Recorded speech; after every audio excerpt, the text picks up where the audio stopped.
রাসূল সাল্লাল্লাহু আলাইহি ওয়াসাল্লাম বলছেন, মানিশ তারাকা ফাহুয়া খাতি, যে ব্যক্তি লাভের আশায় আপনার পণ্যগুলোকে গুদামজাত করে রাখে এবং সিজনে বিক্রি করবে, মোটা অঙ্কে লাভ করবে, সেই আশায় সব গুদামজাত করে রাখে, নবীজি বলছেন এই লোকটা গুনাহগার, পাপিষ্ঠ। কঠিন কথা না?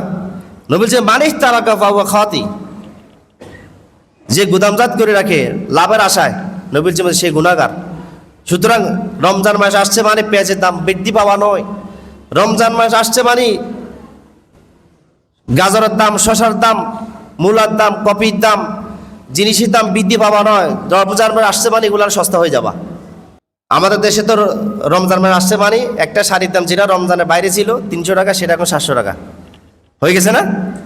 স্বর্ণের দাম আগের থেকে বেশি।